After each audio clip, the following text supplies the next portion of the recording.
CMR shopping mall మన BHEL circle లో మార్చి 20న energetic star Ram Pothineni గారిచే గొప్ప ప్రారంభం. ఢిల్లీ లిక్కర్ కేసులో మరో కీలక పరిణామం చోటు చేసుకుంది. తెలంగాణ ఎమ్మెల్సీ కవిత కేసును విచారిస్తున్న ఢిల్లీలోని రౌస్ అవెన్యూ కోర్టు ప్రత్యేక న్యాయమూర్తి ఎంకే నాగ్పాల్ బదిలీ అయ్యారు. ఆయన స్థానంలో జస్టిస్ కావేరి భావేజా నియమిస్తూ ఢిల్లీ హైకోర్టు ఉత్తర్వులు జారీ చేసింది. ఇక నాగ్పాల్ కవితకు కస్టడీని విధించారు. దీంతో పాటు ఈ కేసును మొత్తం విచారణ చేస్తున్నారు. అయితే ఢిల్లీ ఎక్సైజ్ పాలసీ స్కీమ్ కు సంబంధించి అన్ని ఈడీ, సిబిఐ కేసుల్లో జస్టిస్ ఎంకే నాగ్పాల్ న్యాయవాదిగా వివరించారు. జస్టిస్ నాగ్పాల్తో పాటుగా ఢిల్లీ హైకోర్టు జ్యుడిషియల్ సర్వీస్లోని మరో 26 మంది జడ్జీలు బదిలీ చేస్తూ ఢిల్లీ హైకోర్టు నిర్ణయం తీసుకుంది. ఎంకే నాగ్పాల్ను ఢిల్లీ రౌస్ అవెన్యూ ప్రత్యేక కోర్టు నుంచి తీస్ హజారీ జిల్లా కోర్టు న్యాయమూర్తిగా బదిలీ చేస్తూ ఢిల్లీ హైకోర్టు తాత్కాలిక ప్రధాన న్యాయమూర్తి ఉత్తర్వులు జారీ చేశారు.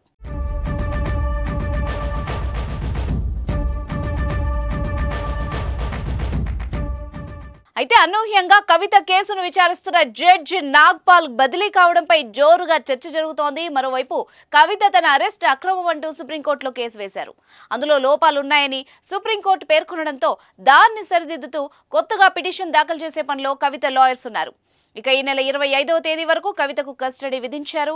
ఆమెను సోమవారం రోజంతా ఈడీ అధికారులు సుదీర్ఘంగా విచారణ చేశారు. అయితే ఈడీ ప్రశ్నలకు కవిత నుంచి అనుకున్న స్థాయిలో జవాబులు రాలేదని ప్రచారం సాగింది. మరోవైపు ఆమె ద్వారా లిక్కర్ స్కామ్ లో 100 కోట్ల దాకా లావాదేవీలు సాగాయని, అన్ని ఆధారాలు ఉండబట్టే అరెస్టు చేశామని కూడా ఈడీ అధికారిక ప్రకటన విడుదల చేసింది. ఇంకోవైపు కస్టడీలో ఉన్న కవిత తన తల్లి, పిల్లల్ని చూసేందుకు అనుమతి ఇవ్వాలని కోర్టును కోరారు.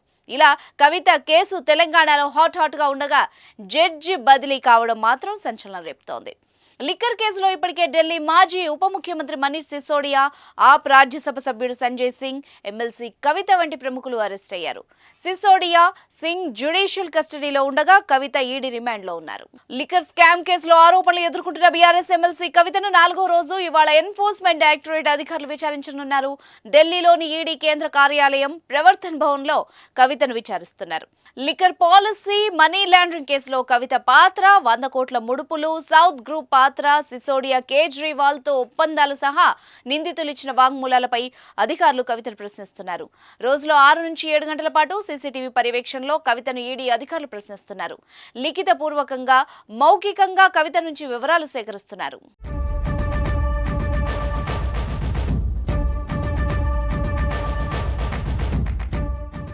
సుమన్ టీవీలో మీ పర్సనల్ అండ్ బిజినెస్ ప్రమోషన్స్ కోసం కింది నెంబర్కి కాంటాక్ట్ చేయండి.